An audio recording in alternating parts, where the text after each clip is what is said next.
हरिहन्ताणं नमो सिद्धाणं नमो आयर्याणं नमो उवज्जायाणं नमो लोये सर्वसाऊणं।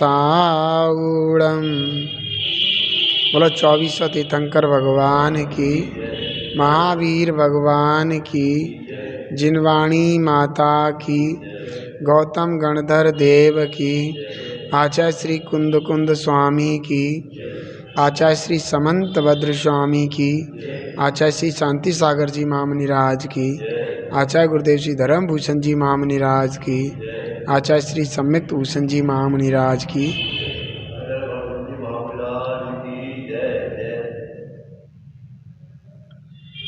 यह ग्रंथादिराज श्री रतनकंठ शाकाचार्य जी हैं। इसके रचयिता आचार्य भगवंत समंत भद्र स्वामी हैं। आचार्य भगवंत समंत भद्र स्वामी इस 39वें श्लोक के माध्यम से कहना चाहते हैं कि तीर्थंकरों के पद को भी जो प्राप्त होते हैं वे सम्यक दृष्टि जीव ही होते हैं। तीर्थंकर का पद कि बाल्यकाल में ही देवों ने आकर जिनकी सेवा की है, देव हर हमेश जिनका ध्यान रखते थे, आओ हजूरी करते थे और जिनके पूरे जीवन काल में देवों ने जिनके कल्याणक मनाए, महोत्सव किए, ऐसे तीर्थंकर के पद को भी सम्यक दृष्टि जीव ही प्राप्त करते हैं। तो यहाँ पर हम 39वें श्लोक का व्याख्यान करते हैं। अमरासुर नरपतिभिर यमधरपतिभिश्च नूतपादाम्भोजा दृष्ट्या सुनिश्चितार्था दुश्चक्रधरा भवन्ति लोकशरण्या। आचार्य भगवान कहते हैं कि सुनिश्चित अर्था दृष्टिया,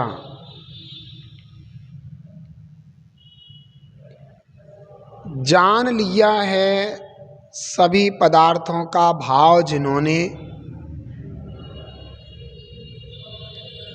जान लिया है संपूर्ण पदार्थों को जिन्होंने, अर्थात संपूर्ण पदार्थ के स्वभावों को जिन्होंने जान लिया है, दृष्टिया ऐसे सम्यक दृष्टि जीव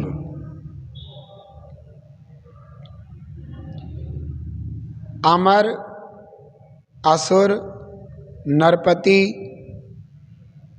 नरपति भी और यमधरपति भी, यमधरपति भी, नूत पाद अम्भोजा,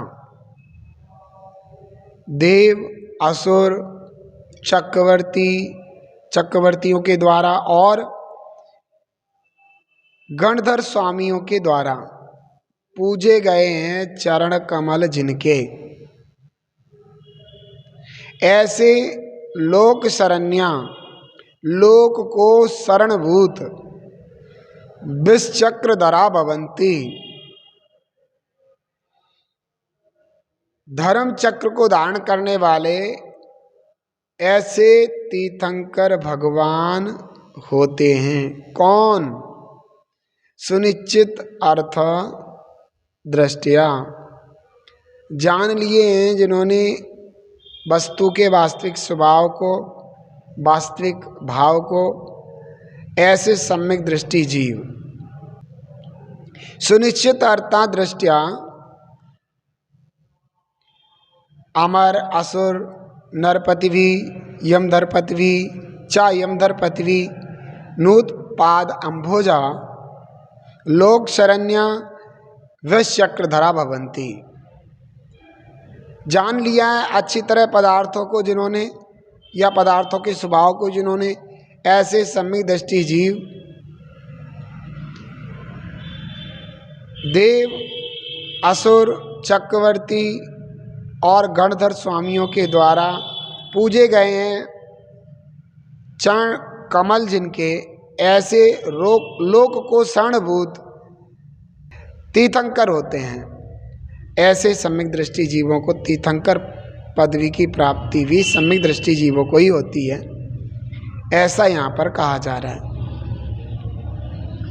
समंतभद्र स्वामी का कहना ये है कि दुनिया में अब कोई अच्छी अच्छी चीज़ें नहीं बची जो सम्यक दृष्टि को प्राप्त ना हो। तीर्थंकर होते हैं और सिद्ध भगवान भी सम्यक दृष्टि ही बनते हैं, ये भी बात समझ लो। दुनिया में अच्छी अच्छी चीज़ें जितनी भी हैं वो सब सम्यक दृष्टि को प्राप्त होती हैं, वो चाहे संसार की हों चाहे मोक्ष की हों। संसार की अपेक्षा कथन करें तो संसार में सबसे उत्कृष्ट पद वैभव की अपेक्षा चक्रवर्तियों का होता है, या फिर देवेंद्रों का होता है, या फिर तीर्थंकरों का होता है। तो ये सारे के सारे उच्च उच्च पद सब सम्यक दृष्टि जीव को ही प्राप्त होते हैं। तो सम्यक दृष्टि बनने में फायदा है, मिथ्या दृष्टि बनने में कोई फायदा है क्या? नहीं है। तो यह मूढ़ अज्ञानी जीव जगत के लोगों के कहने में आकर व्यर्थ ही अपने आप को भ्रमित करता हुआ खुदेवाद की शरण ग्रहण करता है, अपने समय को व्यर्थ गंवाता है, अपने जीवन को बर्बाद करता है और उसके फलस्वरूप नरक त्रियंच आदि भयंकर दुर्गति का पात्र बनता है। तो आप क्या चाहते हैं? आपको सम्यक दृष्टि बनकर भगवान बनना है या फिर मिथ्या दृष्टि बनकर के घोर संसारी बन के दुख उठाना है? ये आपके ऊपर है। उचित तो यही है कि आप सम्यक दृष्टि बन करके